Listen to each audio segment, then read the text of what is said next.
سلام كما يتزنحو كبرات تخطاتلتنا ازي حبرت ميديايو نزعت زحرنا يوم حدش زيناتات حزنا متينا لنا وانا وزخون زيناتاتنا بوانو نخبات حكم حدش تزخونكم سبسكرايب مقبار اي ترسعو شير لايك بمقارون كتتبابعنا بخبري بمعدام فلماك اندر استاتو سراويت بلزقنا اب عفار مس سراويت تقراي وق كفيتو معراب تقراي زتجمر متقعتي برونات بلزقنا اب العلي سراويت تقراي متقعتي مفتزامن وحيت معراب تقراي زهابو هزوز تزاز مشتراوس معنات أمريكا إيرتران إثيوبيان أمريكا قبل على إيران سقومتي هداسة قدبن ودب عسبن زملكت مشتراو زاتا كبراتنا نايزيومن نايكالوت بركت زبالو معبالتاتن كنكافلكم هنا كتكتاتلنا بخبرين عدمكم حزنا بزرزروم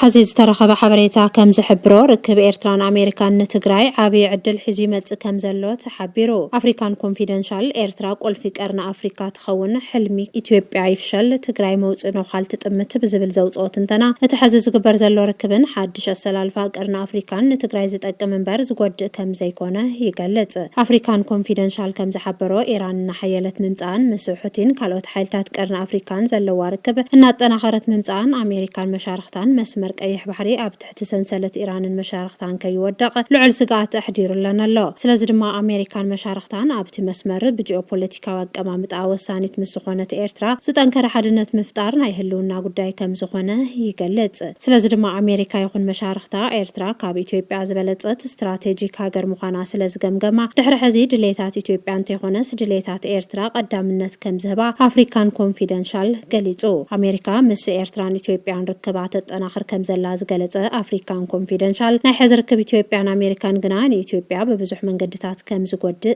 يقلت إثيوبيا ودب إيرترا بحيل نمقط زارزنا برحل مزفشلة إثيوبيا بحد وق السودان زلوا تساتفو تتو كتب لو زقددن أب موداتاون مسعبرات عربي إمريت كتفل عليه لتخل من قد زسفحن بلتقنان إثيوبيا ناب سلام كمل سازقدد انت زي كيلو دماك اللي اللي زخل عدل زسفح كم زخنا أفريكان كونفيدنشال حزو وزوز حبريتا يرد سلازدما أبزح زوان بلتقنا ناب زخف أغلو لوزات ولو زلو كنتات ناتفتر خمز خونه زقلت أفريكان كونفيدنشال تقراي دما مس إيرترا زلوات بقركب تطعيما قبل على بلتقنات عنتو تفترلون زتورر جزءاتاون بسلامة ومن قد تركبلون عدل كم زلوا يقلت بحفشات انتنا أفريكان كونفيدنشال كم زقلتو أمريكان مشارختان بهراو طقمن دحننتن مسرت غيرن حدنت سلاز فترة دحر حزي أبقرنا أفريكا بأمريكان مشارختان وساناي بوتا زوهبن تسمعنت زلوان إثيوبيا انتيخونتس إيرترا كم زخونت قليت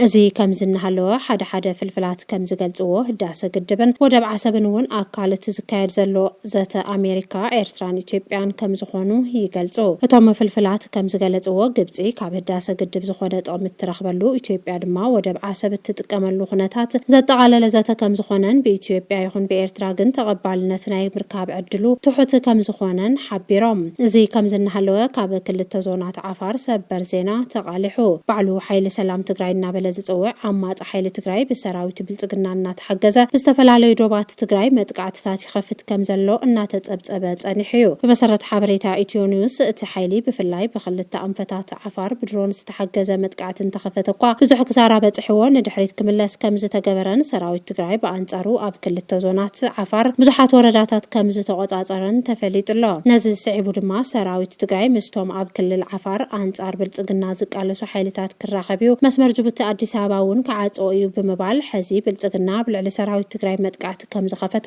ዝተረኸበ ትኩስ ሓበሬታ የረድ እቲ መጥቃዕት ብልጽግና ብኸቢድ ብረትን ምድሮንን ዝተሐገዘ ከም ዝኾነ ዝገለጹ ፍልፍላትና ሰራዊት ትግራይውን ስትራቴጂክ ስፍራታት ሒዙ ይምክት ከም ዘሎ ገሊጾም ዛጊድ ሰለስተ ድሮናትን ሓንቲ ነፋሪት ውግእን ጠሊፉ ከም ዘውደቐ ዝንገረሉ ዘሎ ሰራዊት ትግራይ ኣብ ልዕሊ ድሮናት ብልጽግና ምዝወስዶ ዘሎ ስጉምቲ ድሮናት ብልጽግና ኣብ ትውግእ ወሳናይ ግደ ከይጻወታ ይገብረን ከም ዘሎ ተሓቢሩ ካብዚ ብተወሳኺ ኣብ በረኻ ተበቲንካ ዝካየድ ዘሎ ውግእ ስለዝኾነ ብልጽግና ሓይል ድሮን ንምጥቃም ኣጸጋሚ ከም ዝኾነ ካብቲ ግንባር ዝተረኸበ ምሽጥራዊ ሓበሬታ የረድ ስለዚ ድማ ሰራዊት ትግራይ ካብተን ተቆጻጺርወን ዘሎ ወረዳታት ዓፋር ንምውጻእ ውግእ ዝኸፈተ ሰራዊት ብልጽግናን መሻርክቱ ዝኾነ ባዕሉ ሓይል ሰላም ትግራይ እናበለ ዝጽውዕ ተላኣኺ ብልጽግና ኦሮሞ ዝኾነ ሓይልን መብረቓዊ መጥቃዕቲ ሰራዊት ትግራይ ከም ዘይከኣሉን ይሃድሙ ከም ዘለውን ተሓቢሩ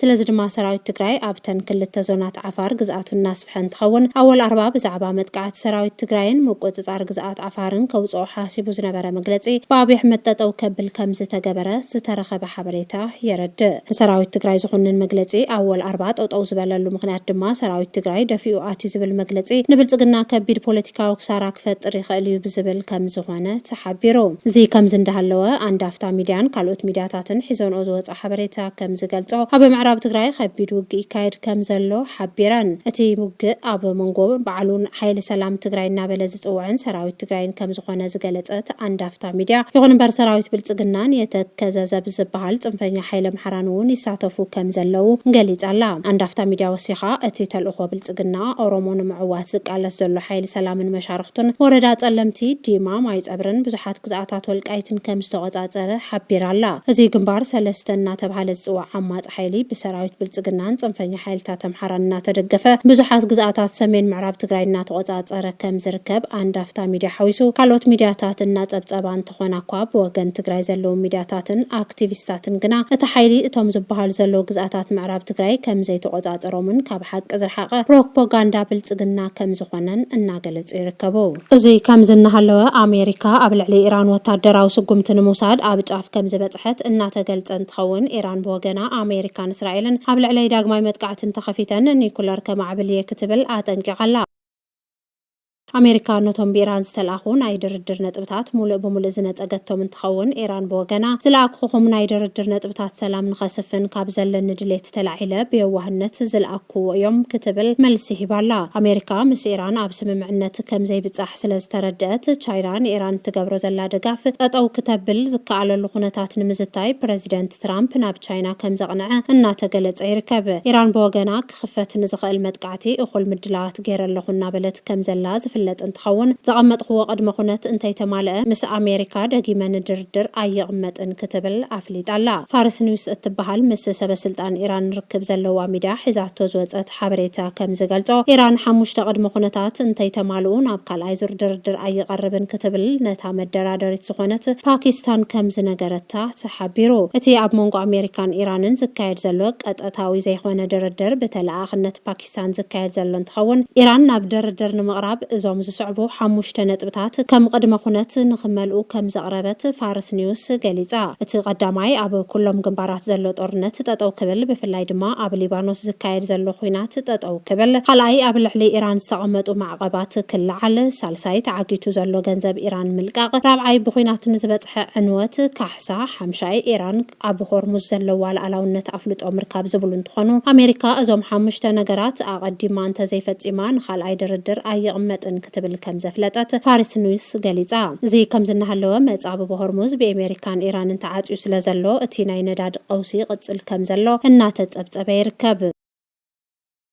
ኩለ መዳያዊ ምድንፋዕ እቶን ኣብ ምርግጋጽ ውሕስና ምግብን ዓርሰ ምርኮሳን ህዝቢ ትግራይ ወሳኒ ምዃኑ ተገሊጹ። እዚ ዝተገልጸ ምድንፋዕ ኩለ መዳያዊ ማእቶትና ንምሓስ ህላወናን ድሕንነትናን ብዝብል መሪ ሓሳብ ቢሮ ሕርሻን ሃፍቲ ተፈጥሮን ትግራይ ስራሕቲ ዝሓለፉ 9 ወርሕን ቀጸልቲ መደባትን መሰረት ገይሩ ኣብ ዘሳለጦ መድረኽ ዘተዩ። ኣብቲ መድረኽ ተረኺቦም መልእኽቲ ዘመሓላለፉ ኣቦ ወንበር ህዝባዊ ወያነ ሓርነት ትግራይን ፕረዚደንት ክልላዊ መንግስቲ ትግራይን ክቡር ዶክተር ደብረጽዮን ገብረ ሚካኤል ቅድሚ ኩናት ጽንተት ንዘፈር ሕርሻን ሃፍቲ ተፈጥሮ ከምውን ልምዓት ሃፍቲ እንስሳይ ወሃቦ ብዝነበረ ዓብይ ቆላሕታ ዝሐሸ ለውጢ ምዝገብ ከም ዝነበረ ኣዘኻኺሮም። ፍላይ ኣብ ምቕናስ ድኽነትን ምርግጋጽ ውሕስና ምግብን ከምውን ዕድል ስራሕ ኣብ ምፍጣርን ዝረአ ለውጢ እናተመዝገበ ነይሩ። ይኹን እምበር ኣብ ልዕሊ ህዝቢ ትግራይ ብዝተፈጸመ ጽንተት ዘፈር ሕርሻ ትግራይ ኮነ ተባሂሉ ክበርስ ከም ዘይትስእ ከዓኑን ከም ዝተገበረ ኣረዲኦም። እቶም ፕረዚደንት ኣብ ዝሐዚ እዋን ድሕሪ ምምላስ ተወዚፉ ዝነበረ ቤት ምኽርን ምምስራት ስሩዕ መንግስትን ትግራይ ኮይና ኣብ ምድንፋዕ መደባት ልምዓት ሕርሻን ሃፍቲ ተፈጥሮን እንትንዝቲ